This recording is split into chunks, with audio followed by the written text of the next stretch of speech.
Welcome to True Haunt Lore. Tonight, we open a file that refuses to stay closed. This is not fiction. This is a documented account preserved by church records, police logs, and the testimonies of men trained to deny fear.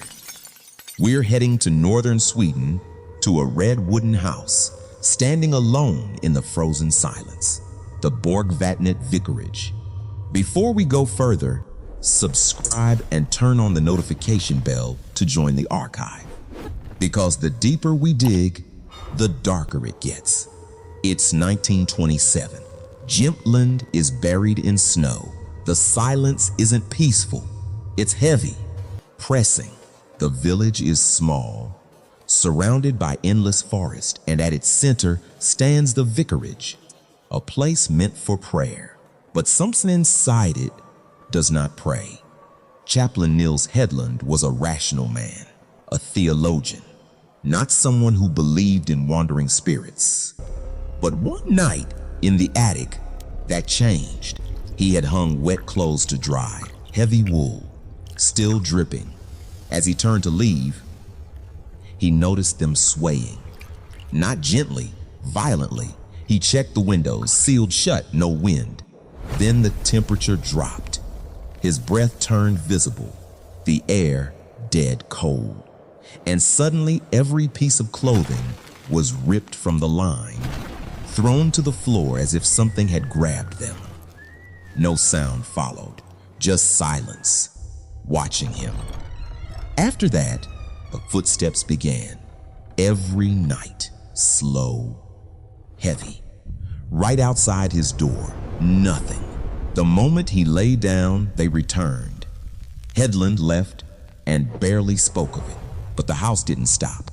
In 1930, Chaplain Rudolf Tengden moved in. Different man, same house, same nightmare, evolving. He saw her, a woman in gray, solid.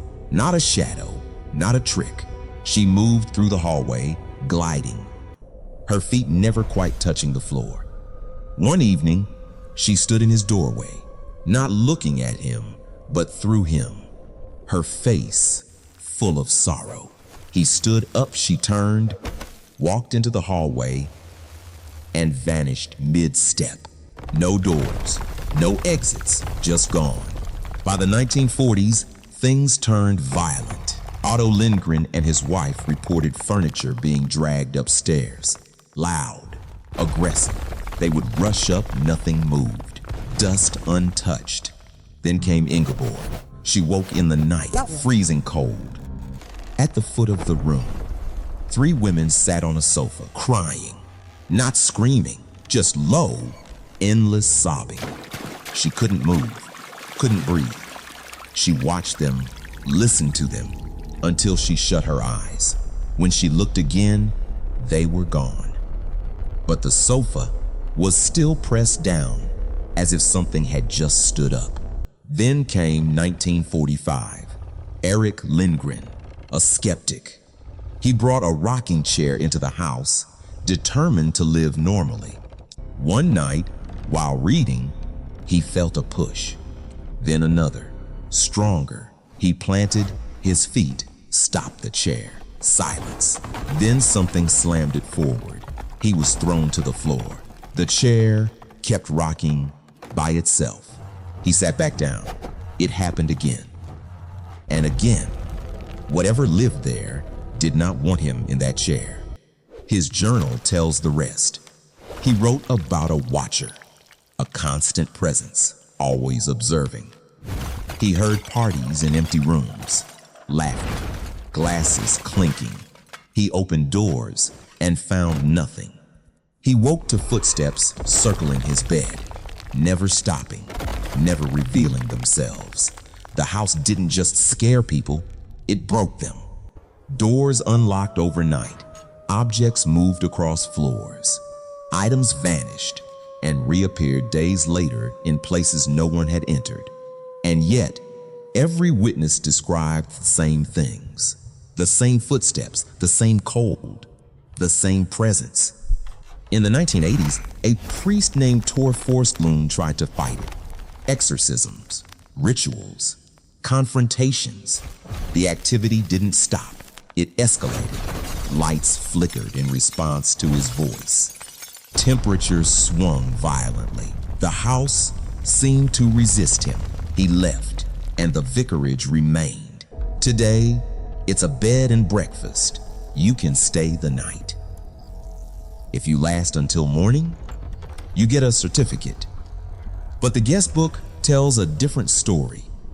Recent visitors report being shoved, hearing footsteps pacing the halls, motion sensors triggering in sequence like something walking back and forth, and one recording, a clear voice.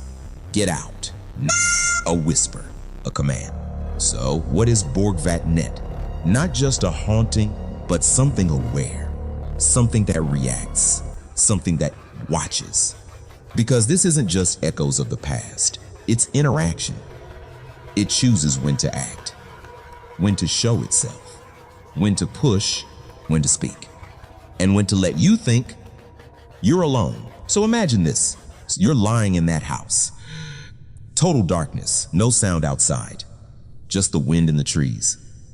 Then a floorboard creaks, slow, heavy, a step, not yours, not anyone you can see, and suddenly you understand you were never alone.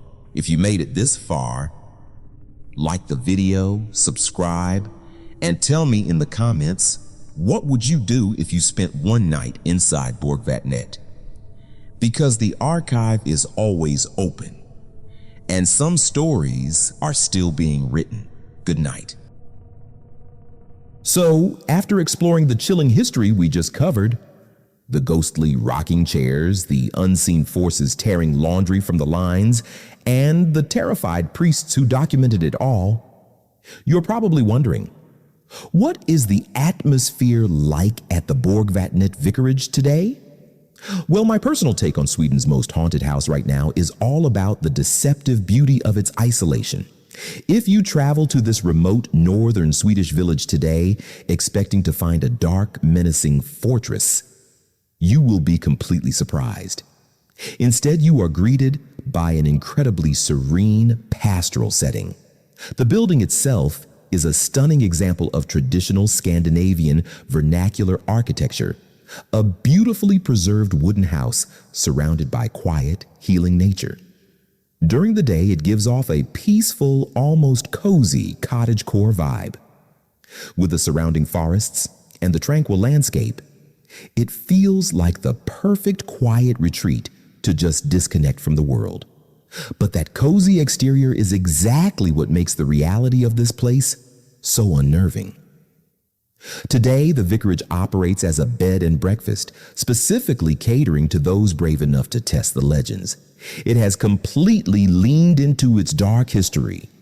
They even reward you with a certificate of survival if you manage to make it through the entire night in one of their famously active rooms without fleeing out the front door.